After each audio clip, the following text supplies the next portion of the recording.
Chers bien-aimés, je vous retrouve encore pour cette fois-ci la vidéo numéro 43. Merci de me suivre, merci de votre fidélité. Que le Seigneur m'aide à vous être fidèle, moi aussi de mon côté, pour que je continue cette œuvre gratuite.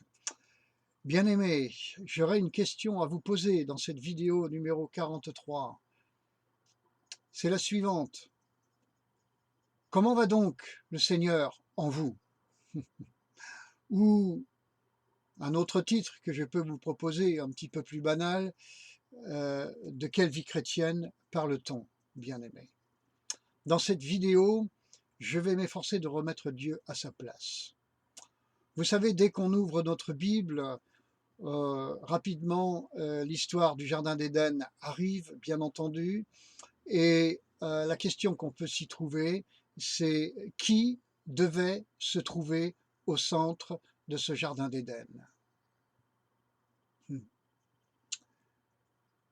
Évidemment, ce qui va se passer à l'instigation du serpent, c'est qu'au départ, Dieu est au centre de ce jardin d'Éden, mais après le passage et l'influence du serpent auquel Adam et Ève vont céder, eh bien, c'est eux qui vont se trouver au centre du jardin d'Éden et non plus le Seigneur. Eux, Adam et Ève, sous l'instigation de l'ennemi, et nous avons encore aujourd'hui les choses semblables sur cette planète Terre. C'est pour ça que la vie ne va guère très bien sur cette planète Terre et que peu d'individus s'estiment heureux et qu'il y a tant de misère sur cette planète Terre. Le premier drame qui survient dans nos Bibles, c'est que Dieu était au centre de ce jardin et que tout d'un coup, c'est l'homme, la femme, l'être humain, les êtres humains qui s'emparent de ce centre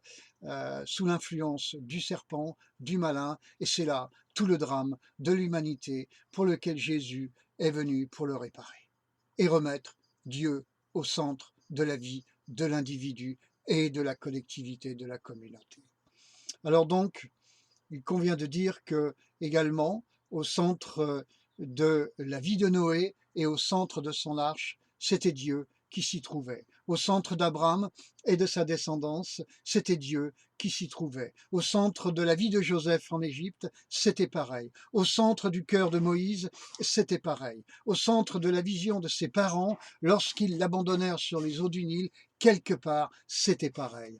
Au centre d'Israël et de Jérusalem, pendant un certain temps, c'était Dieu qui se trouvait. Et bientôt, eh bien malheureusement, c'est le peuple d'Israël, dans sa volonté existentielle, qui a pris la place de ce centre. Au centre du temple, c'était le Seigneur qui devait s'y trouver. Mais rapidement, d'autres cultes se sont emparés du temple.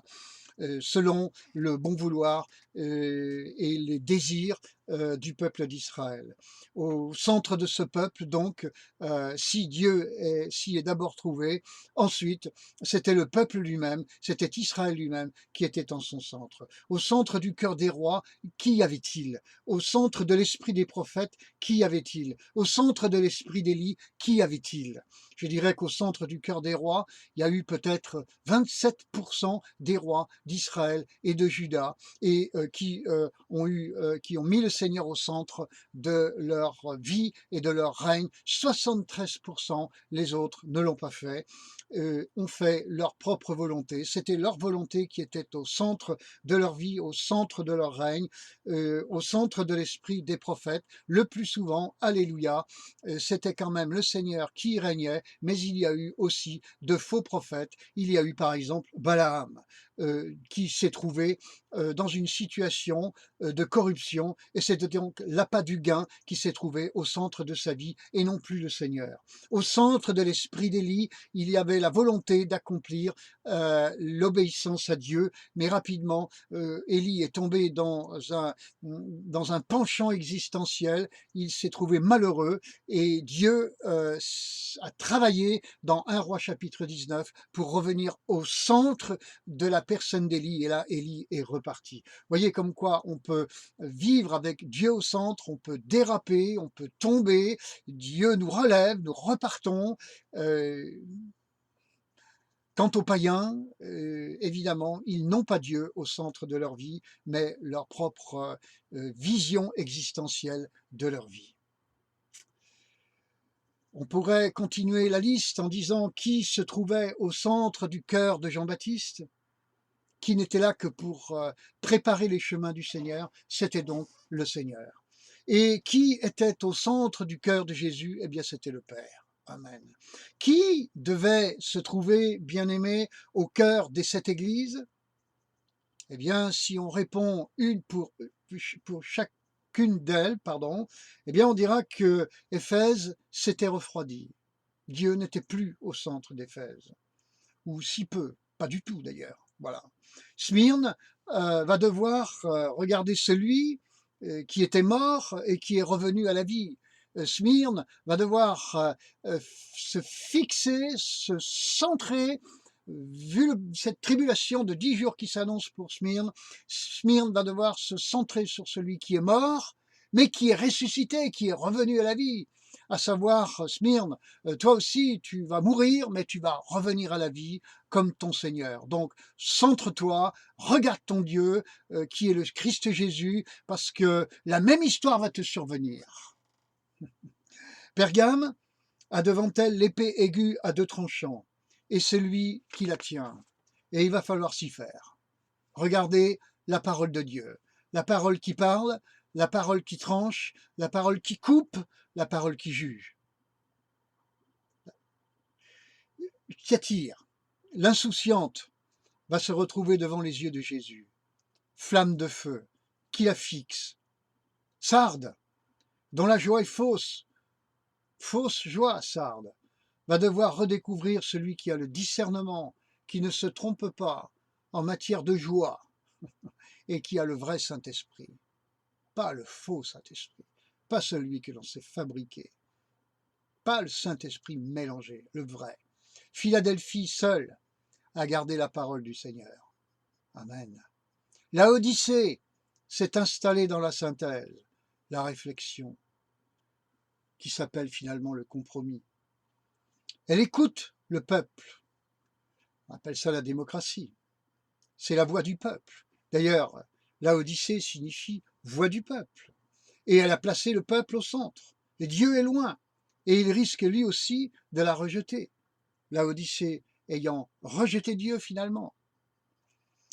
Quant à vous, bien-aimés, quand on vous dit « Merci d'exister », ne devrait-on pas vous dire plutôt « Merci à Dieu de vous avoir permis d'exister en vue de la vie éternelle.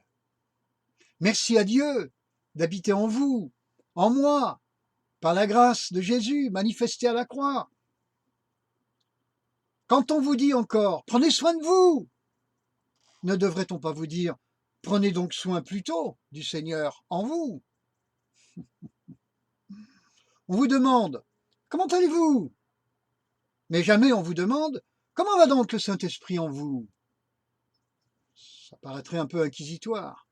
Pourtant, la vraie problématique, c'est comment va le Saint-Esprit en vous?